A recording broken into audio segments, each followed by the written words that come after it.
अखराजात बढ़ जाते हैं, मसाजिद के अखराजात में भी काफ़ी इजाफ़ा हो जाता है। तो ज़ाहिर बात है कि हमारा ताल्लुक़ है, तो हमने ही इन मसाजिद को आबाद रखने में किरदार पेश करना है। तो अहबाब से दरख्वास्त है कि इस मद के अंदर आप ज़रूर तावन जमा कराएँ, माएँ बहनें भी। तो जो दोस्त अहबाब आप जमा कराना चाहें बाहर करवा दें, या रात को इंशाअल्लाह हम थोड़ा सा वक़्त लगाएंगे। जो रात को ताक रात है, अगर रात को उनका दिल चाहता है तो ठीक है। तो बहरहाल एक इरादा करके, नीयत करके, पूरी तैयारी करके आएँ कि हमने इस मद के अंदर ज़रूर ख़र्च करना है, ताकि मस्जिद के ऊपर बोझ ना बने और जितने ये उमूर हैं, अखराजात हैं, बतरीक़ा हसन पाया तकमील तक पहुँच जाएँ। नहमदहु व नुसल्ली अला रसूलिहिल करीम, अम्मा बाद।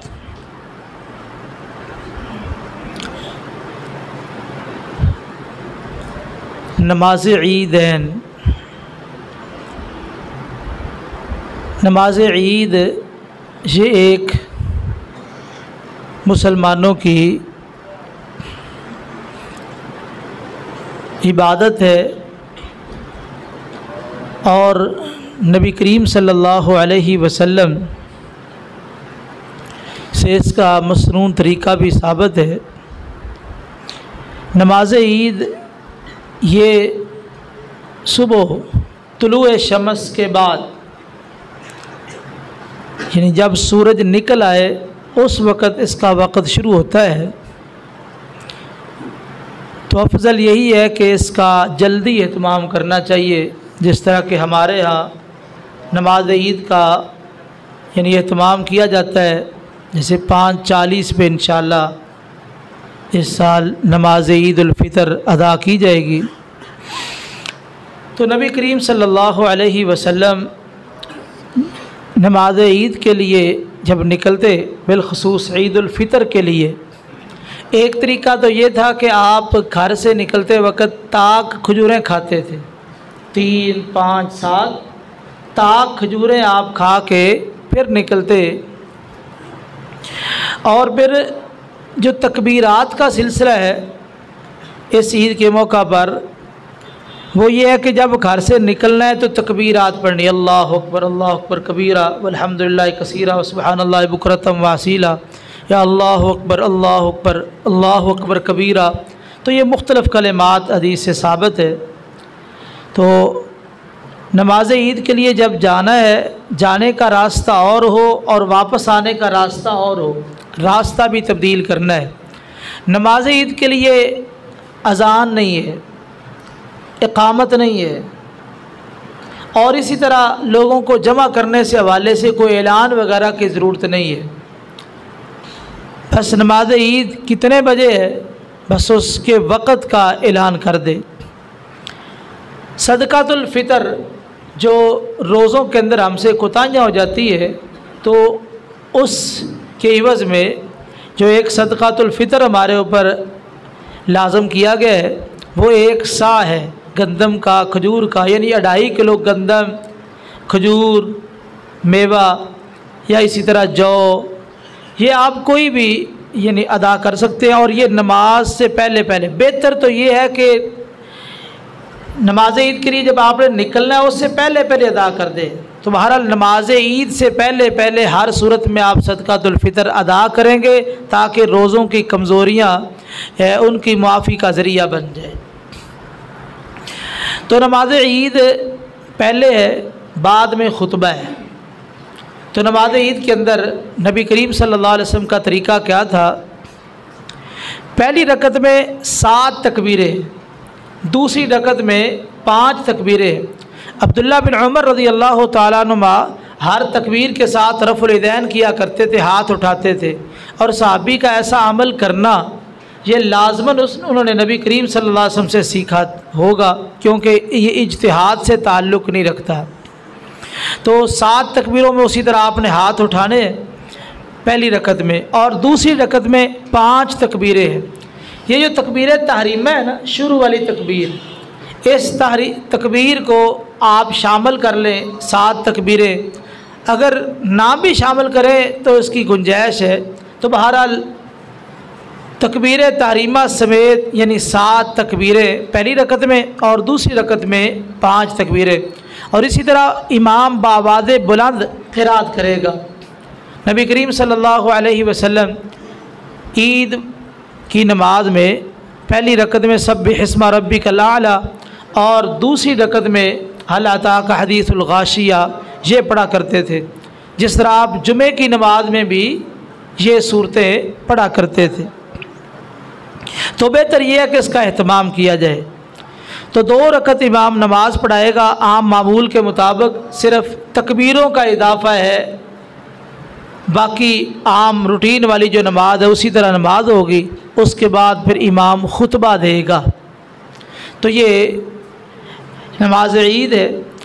और ईद उल फ़ितर, ईद उल अज़हा में ये है कि आप नमाज ईद के बाद कुर्बानी ज़बह करेंगे। उससे पहले अगर आपने कर दी है तो फिर वो गोश्त की बकरी है, वो कुर्बानी का जानवर नहीं है। खैर, ईदैन के मसाइल ये एक अलग मौजू है। तो हमारा चूँकि मौजू है ये मुख्तलिफ नमाज़ें, तो ईदैन की जो नमाज है वो मैंने बयान कर दी है।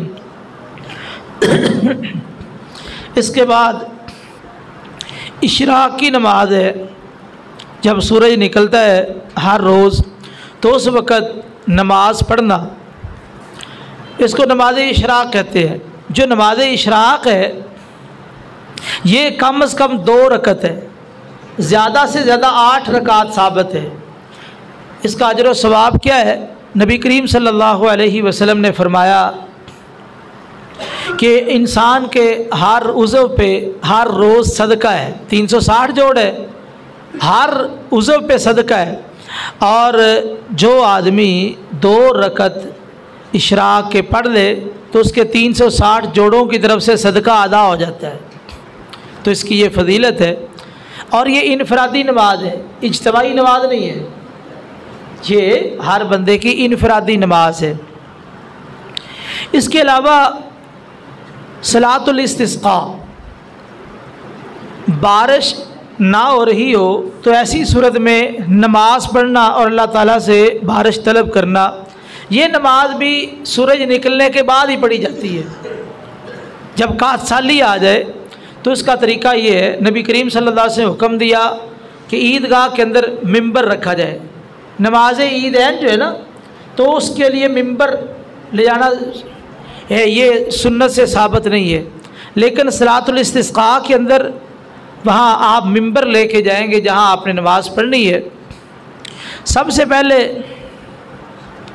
इमाम यानी खुतबा देगा, लोगों को इस हवाले से बताएगा कि कातसाली आ गई है, हम जो है अपने गुनाहों की माफ़ी मांगें, गिरियाज़ारी करें, तो आजिज़ी का इजहार करें, अल्लाह ताला हमारी हालत पे रहम फरमा देगा।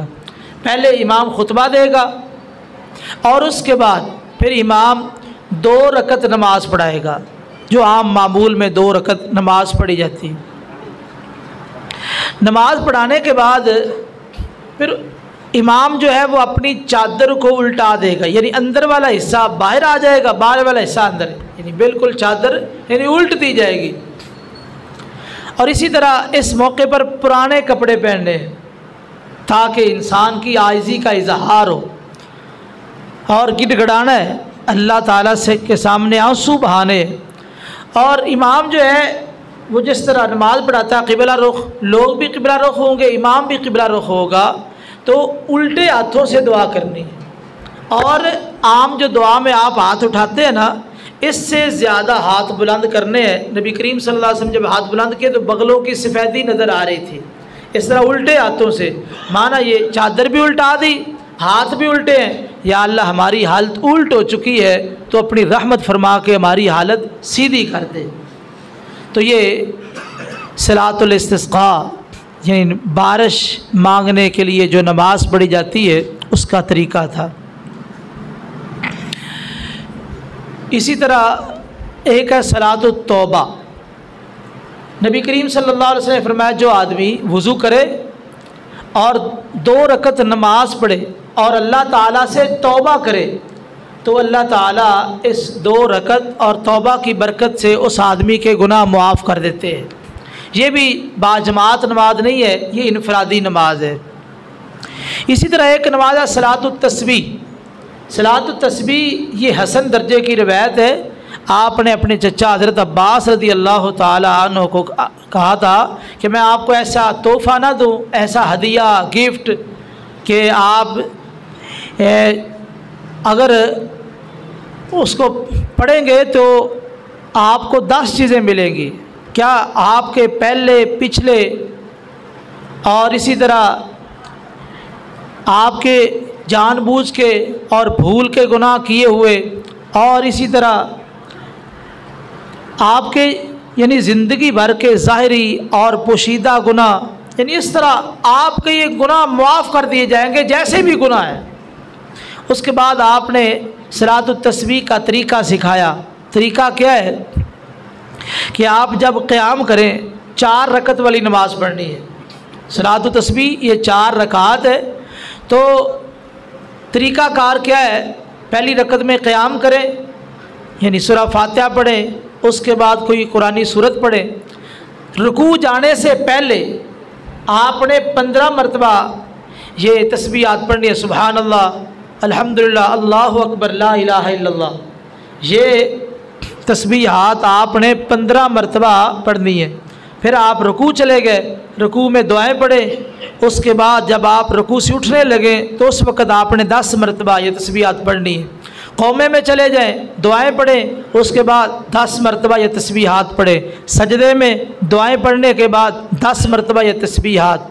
सजदे के बाद जब दरमियान में बैठना है उस वक़्त भी 10 मरतबा ये तस्बीहात पढ़नी है दुआएं पढ़ने के बाद। दूसरे सजदे में भी दुआओं के बाद 10 मरतबा तस्बीहात। आपने रकत पूरी कर ली है, जलसा इस्तराहत के लिए आप बैठे हैं, उस वक़्त भी आपने 10 मरतबा ये तस्बीहात पढ़नी है। इस तरह ये 75 मरतबा एक रकत में तस्बीहात हो जाएंगी। इस तरह आपने 4 रकात पढ़नी है। तो ये बात ज़हन में रखिए कि आखिरी रकत में या दूसरी रकत में जो हम तशहाद करेंगे, तशहाद से पहले बाकी पूरी नमाज में यानी हर रुकन में आप दुआएं पढ़ने के बाद तस्बीहात पढ़ेंगे, लेकिन तशहाद में आप पहले तस्बीहात पढ़ेंगे उसके बाद तशहाद पढ़ेंगे। तो हर रकत में ये 75 मरतबा हो जाएगी। ये सलातुत तस्बीह है। नबी करीम सल्लल्लाहु अलैहि वसल्लम ने गुनाह मुआफ़ करवाने का एक बेहतरीन नुस्खा बताया है। फरमाया ए बास मुमकिन है तो तू हर रोज़ ये नमाज़ पढ़, नहीं तो हफ्ते में 1 दिन पढ़ ले, महीने में 1 दिन पढ़ ले, साल में 1 मरतबा पढ़ ले, नहीं तो ज़िंदगी में 1 बार पढ़ ले। तो नतीजा क्या निकलेगा, ये नमाज़ पढ़ने से तेरे यानी गुनाह मुआफ़ हो जाएंगे जितने भी गुनाह हैं। तो ये बाज़ आइमा ने इस रवायत को कमज़ोर कहा है, जिस वजह से बस औकात उलझन हो जाती है। लेकिन ये रवायत हसन दर्जे की है। बाद उलमा ने इसे सही भी कहा है। शेख ज़ुबैर अली ज़ही हाफिज़ रहमहुल्लाह ने इस रवायत को यानी हसन दर्जे का करार दिया मुख्तलिफ तुरक की बिना पे। तो ये अकेले आदमी की नमाज है, नमाज तस्बीह की जमात साबित नहीं है, ये अकेले आदमी की नमाज है। इसी तरह लैलतुल क़द्र को क़याम करना, ये भी नबी करीम सल्लल्लाहु अलैहि वसल्लम से साबित है। ये भी नमाज 11 रकात नबी करीम सल्लल्लाहु अलैहि वसल्लम रमज़ान गैर रमज़ान में पढ़ते थे और आपने लैलतुल क़द्र को बाकायदा क़याम करवाया है। हदीस में आता है कि रमज़ान आया, सारा रमज़ान गुजर गया, आपने क़याम नहीं करवाया। जब 23वीं रात आई ना तो आपने क़याम करवाया। कितना क़याम करवाया? 8 रकत तरावी और 3 वितर। और 24 को आपने नहीं करवाया, 25 को फिर आपने 11 रकत नमाज पढ़ाई है, क़याम करवाया है। 26 को फिर आपने नागा किया है। 27 को फिर आपने ये 11 रकात दोबारा पढ़ाई है। और जिसके बारे में आता है कि आपने इतनी लंबी नमाज की तो करीब था कि सहरी फौत हो जाती। तो ये भी नमाज नबी करीम सल्लल्लाहु अलैहि वसल्लम से साबित है, यानी लैलतुल क़द्र इन ताक रातों के अंदर क़याम करना। और इसी तरह एक नमाज है सलातुल खसूफ या कसूफ, चाँद को ग्रेन लग जाए या सूरज को ग्रेन लग जाए उस वक़्त नमाज है। तो नबी करीम सल्लल्लाहु अलैहि वसल्लम ऐसे मौका पे लोगों को जमा करते हैं, सलातु जामियातुन, ये मस्जिद में ऐलान होगा कि इस तरह सूरज ग्रेन लग चुका है, आओ नमाज पढ़े। तो ये नमाज इसके अंदर रुकू ज़्यादा होते हैं, इसके अंदर रुकू ज़्यादा है। इमाम बावाज़े बुलंद क़िरात करेगा और एक रकत में आम तौर पे एक रुकू होता है, एक रकत में एक रुकू। इस नमाज के अंदर एक रकत में 2 रुकू, यानी आप रुकू में जाएंगे, उससे फिर खड़े होंगे, फिर दोबारा किरात शुरू हो जाएगी। फातिहा पढ़ने की ज़रूरत नहीं है, फातिहा एक मरतबा पढ़ेंगे, दोबारा किरात शुरू हो जाएगी। 2 रुकू भी कर सकते हैं, 3 रुकू भी आप कर सकते हैं, यानी फिर रुकू में चले जाएं, फिर खड़े हो, फिर किरात शुरू कर दें। इसी तरह 4 रुकू भी साबित है, एक रकत में 4 रुकू भी साबित है इस नमाज के अंदर। तो आप इस तरह ऊंची आवाज़ से क़िरात करते और तवील आपने क़याम करवाया, इतना लंबा क़याम करवाया कि सहाबा कहते हैं कि हम गिरने लगे। तो ये लंबे क़याम जो है ना, इसी तरह लैला ये ताक रातों में जो आपने क़याम करवाया बड़ा तवील क़याम था, लेकिन हमारे अंदर बड़ी सुस्तियाँ कोताहियाँ दाखिल हो गई है। पता नहीं हम क्या चाहते हैं, हम तो इस तरह मुतमैन अपनी ज़िंदगी पे जिस तरह हमारी जेबों में जन्नत का टिकट है, बस जो ही मरेंगे फ़ौरन जन्नत में। देखो नबी करीम सल्लल्लाहु अलैहि वसल्लम जिनके पहले पिछले जितनी लग्ज़ियत थी अल्लाह ने माफ़ कर दी, गुनाह उनके नामा माल में है ही नहीं, इसके बावजूद इतना लंबा लंबा आप क़याम करते थे, सहाबा बड़ा लंबा लंबा क़याम करते थे। तो हम पता नहीं इससे क्यों भागते हैं। तो बहरहाल क़याम के अंदर शरीक होना चाहिए, लंबा क़याम। माह रमज़ान में ताक रातों में भी हमने लंबे क़याम नहीं करने, तो फिर साल में और कौन सी रातें आएंगी, कौन सी रातें आएंगी। तो इसलिए हमें अपने आप को समझाना चाहिए। इसी तरह शाबान की 15वीं रात को कुछ नमाज पढ़ी जाती है, शाबान की 15वीं रात को। तो शाबान की 15वीं रात के हवाले से रूए ज़मीन पर जितनी भी रिवायात मौजूद है वो सारी की सारी ज़ईफ़ है, कोई सही सनद के साथ साबित नहीं है कि शाबान की 15वीं रात, जिसे शब बरात कहते हैं, शब बरात का इस्लाम के अंदर कोई तसव्वुर नहीं है, ना रात की नमाज है और ना अगले दिन का रोज़ा है। तो पूरी ताकीक के साथ यानी इस्लाम के अंदर शाबान की 15वीं रात शब बरात का कोई तसव्वुर नहीं है। जितनी रिवायात इसके बारे में सारी की सारी ज़ईफ़ है, कोई दर्जा सेहत को नहीं पहुँच सकी। शेख अलबानी रहमा ने एक रिवायत को यानी हसन कहा है कि अल्लाह ताला झांकते हैं और मुशरक को माफ़ी नहीं मिलती, कीना परवर को माफ़ी नहीं मिलती, बाकी सबको अल्लाह माफ़ करते हैं। ये रिवायत भी ज़ईफ़ है, उनको शेख को इसमें गलती लग गई, दीगर आइमा ने इसको ज़ईफ़ कहा है, तो इसलिए ये रिवायत भी साबित नहीं है। यानी आप समझे कि रूए ज़मीन पर शब बरात के हवाले से रात को नमाज पढ़ना, रोज़ा रखना, एक भी रिवायत दर्जा सेहत को नहीं पहुँच सकी। तो इसलिए इसकी फजीलत और इसका सारा सिलसिला, इसका कोई वजूद ही नहीं है। तो ये नमाज़ें थी जो आम तौर पे पढ़ी जाती है। तो नमाज़ों के हवाले से एक नमाज जनाजा है, तो नमाज जनाजा के हवाले से इंशाल्लाह कल बातचीत करेंगे। आखिरी दिन है तो जनाजा भी चूँकि ज़िंदगी के आखिर में ही होता है, तो इसलिए इंशाल्लाह नमाज जनाजा के मसाइल के हवाले से कल गुफ्तगू होगी। रात को साथी ज़रूर तशरीफ़ लाए, वक़्त दे, अल्लाह ताला आपको तौफ़ीक बख्शे। इंशाअल्लाह मिलते हैं ब्रेक के बाद। अस्सलामु अलैकुम रहमतुल्लाहि व बरकातहू।